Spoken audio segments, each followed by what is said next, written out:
Halo semua, ketemu lagi bersama gua Andrew di channel Bezel Time pastinya. Suatu hobi seharusnya menjadi hal yang menyenangkan buat kita, bukan?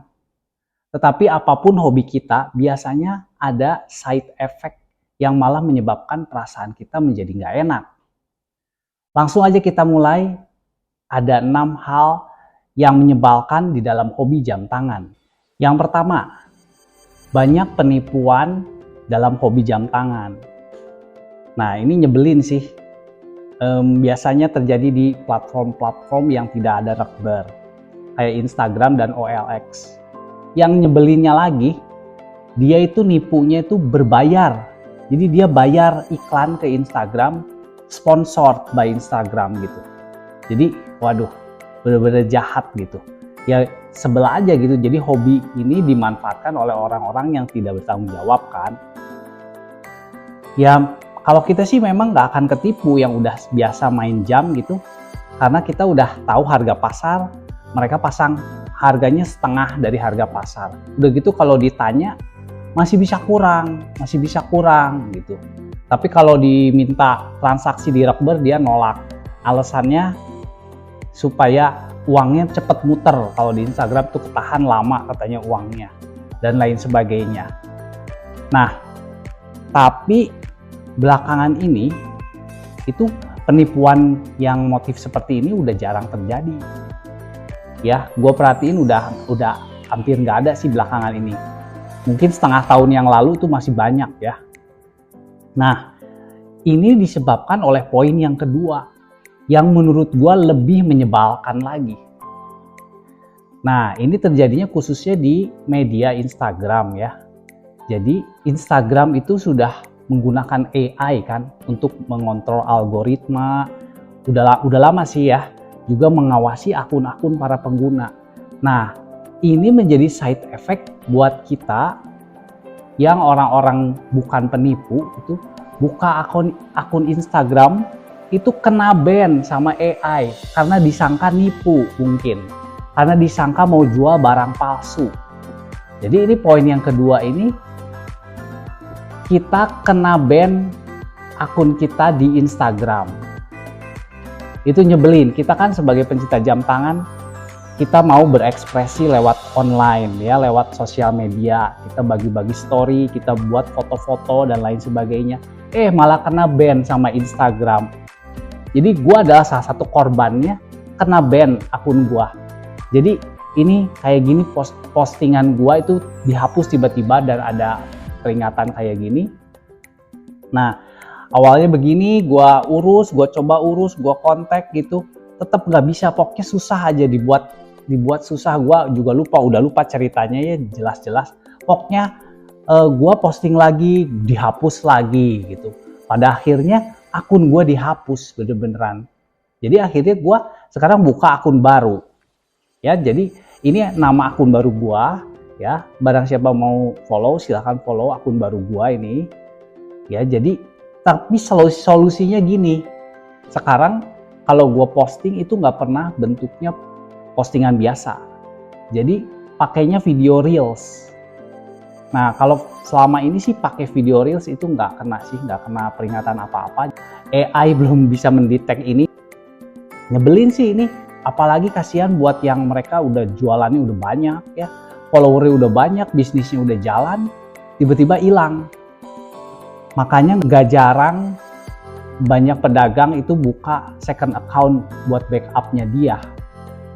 Oke, jadi ini hal yang kedua yang parah banget menyebalkan. Kemudian hal yang menyebalkan yang ketiga itu adalah kita salah beli barang. Nah, ini biasanya para pemula sih, yang belum cukup punya pengalaman, pengetahuannya masih sangat terbatas. Dia lihat ada satu desain jam tangan, dia suka, kemudian dia ya udahlah gue putusin beli ini, padahal kurang research misalnya. Ternyata setelah beli, setelah deal, kok nggak bagus jatuhnya di tangan dia gitu ya. Dia belum ngerti bagaimana proporsi yang baik antara jam dan pergelangan tangan dia.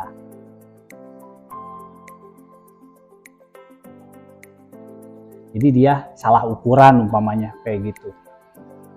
Atau beli jam itu ternyata bulan depannya atau berapa lama setelahnya, oh ada model yang lebih bagus, punya spesifikasi lebih tinggi, tapi lebih murah. Waduh, dia nyesel nih. Wah, harusnya gue nggak beli ini, harusnya gue beli itu. Waduh, memang di hobi jam tangan ini memang banyak lika-likunya. Ya, jadi harus ngerti dulu baru kita putusin buat beli gitu. Jangan terlalu buru-buru. Oke, hal yang keempat. Yang keempat ini kebalikannya. Kalau tadi beli barang, sekarang nyesel jual barang. Waduh, ternyata setelah gue jual beberapa bulan kemudian atau berapa lama kemudian barangnya menjadi langka dan malah harganya naik. Jadi nyesel sekarang udah mau beli lagi barang itu udah mahal dan udah langka barangnya. Waduh, memang di jam tangan itu lika-likunya lumayan banyak ya guys. Oke, kita lanjut ke hal menyebalkan yang kelima adalah toksik sesama pencinta jam tangan. Nah, jadi kalau hobi jam tangan itu gue perhatiin, itu strata ekonominya sangat lebar. Beda kalau kita punya hobi mobil misalnya. Kan mobil kan nggak ada yang harganya 1-2 jutaan. Pasti kan puluhan juta atau bahkan ratusan juta kan. Jadi itu strata ekonominya pasti menengah ke atas. Tapi kalau jam tangan itu katakanlah bagi orang yang nggak punya pun dia bisa bangun koleksi jam tangan. Kan dari harga yang murah-murah bisa dia koleksi sampai harganya luar biasa mahal sampai seharga-harga rumah. Itu kan kalau jam tangan sangat lebar. Jadi sangat mungkin terjadi toksik dalam sesama pencinta jam tangan. Jadi contohnya ya, misalkan yang mudah itu dari orang yang lebih punya, dia suka ngomong ke koleksi ya, biasanya dia bisa mengkritik koleksinya orang-orang yang kurang punya. Ya ngapain beli-beli jam yang kayak gitu murah-murah banyak. Kapan bisa kebeli Rolex gitu. Terus aja pemborosan. Itu beli-beli jam yang murah-murah, yang quartz gitu. Ya itu mah nggak kelas gitu. Kan ini banyak sih terjadi ya. Ya maksudnya nggak banyak banget sih, tapi ada lah ya beberapa orang yang punya sifat kurang baik gitu. Kemudian ada contoh lagi yang kurang punya, kalau dia belum mampu, ya beli jam-jam yang mahal, dia menjadi toksik buat orang-orang yang punya. Katanya, kalau dia beli jam mahal-mahal gitu, ngerti nggak apa yang dia beli ya? Oh spesifikasinya kayak begitu mahal-mahal dibeli gitu. Dia mau buang-buang duit aja, beli-beli barang tanpa ngerti apa yang dia beli. Tuh kan kayak gitu. Ada aja gitu orang-orang yang punya sifat kurang baik seperti ini. Nah, jadi kalau gua sih ngelihatnya gini, setiap orang punya kebebasan ya mau beli apa yang mereka mau dan mereka suka gitu.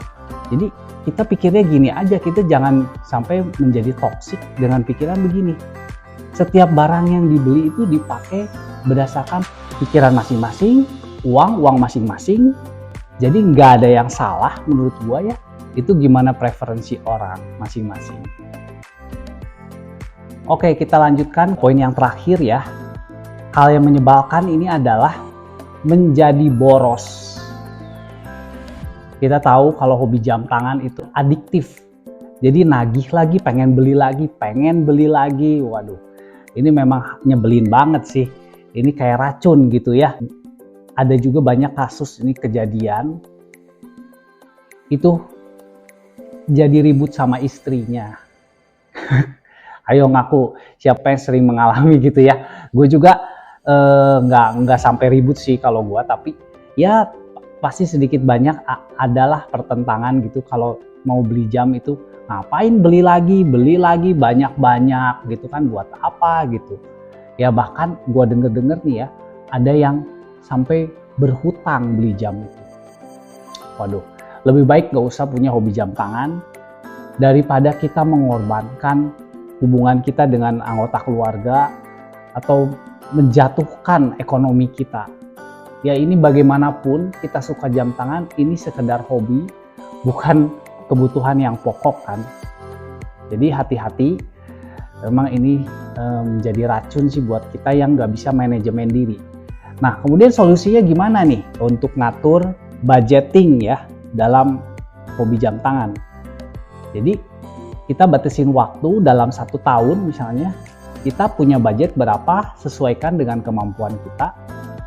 Tentukan nilai budget dalam tahunan itu, kita boleh habiskan uang berapa buat hobi jam tangan.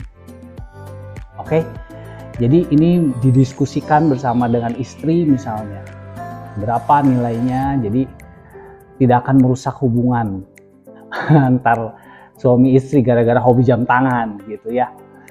Oke, kira-kira begini, ada 6 hal menyebalkan di hobi jam tangan versi Bezel Time. Bagaimana menurut kalian? Apakah masih ada hal-hal lain yang menurut kalian juga menyebalkan? Silahkan tulis di kolom komentar supaya kita bisa saling belajar.